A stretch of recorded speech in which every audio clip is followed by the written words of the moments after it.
Welcome back to the fourth part of the cryptocurrency heated pool project.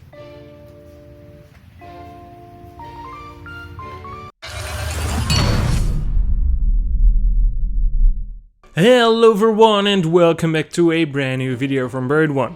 Today we're gonna test out if our radiator is leaking somewhere on our connections. So let's get on the video. Okay, so we had to make sure that it didn't have leaks, because if you're gonna put this radiator above your mining rigs and it's gonna start leaking, you're gonna have a big problem. So we opened up the valves of both of the radiator in and outtake, so that when we put the garden hose on, it would be just going through the radiator and blow out all the water on the other side, of course. So he turned it on and then he realized that the garden hose wasn't connecting firmly enough. Okay, turn it on, baby. Fucking play.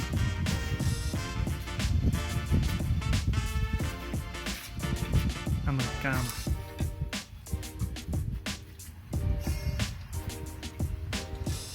Splendid.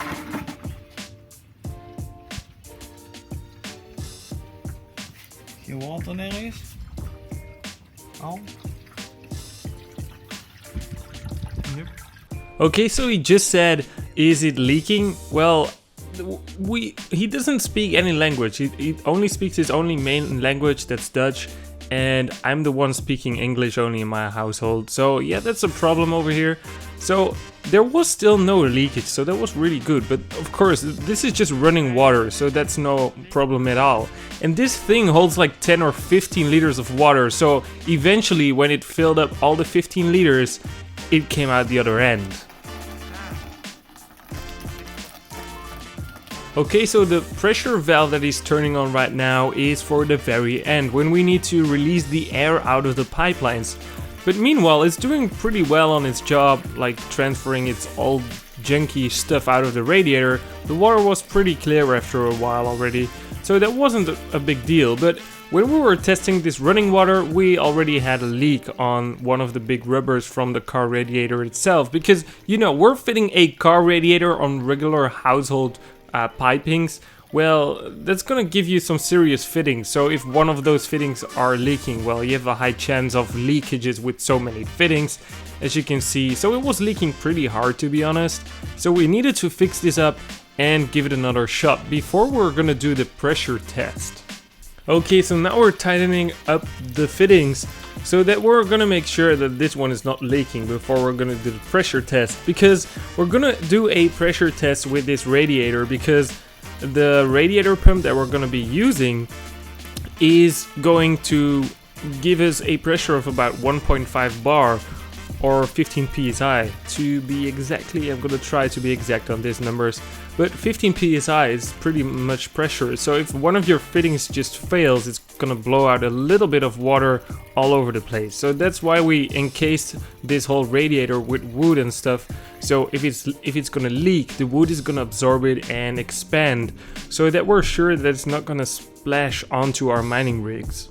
Okay, so we tested it for over an hour on another pressure test and there were no leaks anymore. So we're fitting on the long piece right now for traveling the cold air back down to the floor. So the idea behind this is to grab the cold air, it's gonna be pushed down back onto the floor to the mining rigs. The mining rigs are gonna heat up the cold air again, and as you all know through science, the hot air is gonna raise again back into the radiator and get some cold air back down. So it's some sort of looping system, and this will work definitely.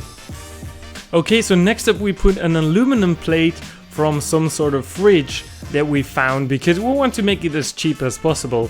We put it behind the radiator so that the fans have less resistance pushing down the cold air through the ground, so it's gonna have a little bit of a corner, so it's gonna have less resistance just bumping onto the backside. Okay, so the next thing we made was a little control box. Here's gonna be all the electronics of our radiator, like the fan temperature thingies, because we're gonna put two temperature gauges on our machine. One is gonna be in the front of the radiator and one is gonna be on the end of the radiator, so we can see the difference of the incoming air and the outgoing air. Okay, so now the end of all the fans will come together with the LED power supply, and also the 2 temperature gauges come into this box. So now we can start assembling all the wooden boards onto the machine, and we're almost ready to get it running. Okay, so the final step was to assemble all the wooden boards onto the machine. These boards are being cut into a shop, and I didn't do it myself with my dad, because you just pick them up, you just tell them the sizes, and that's done.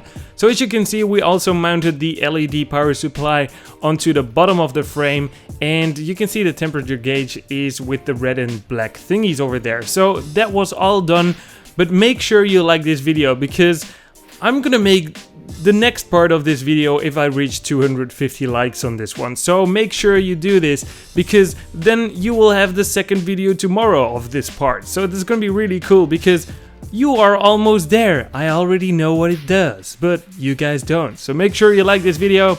See you guys in the next one.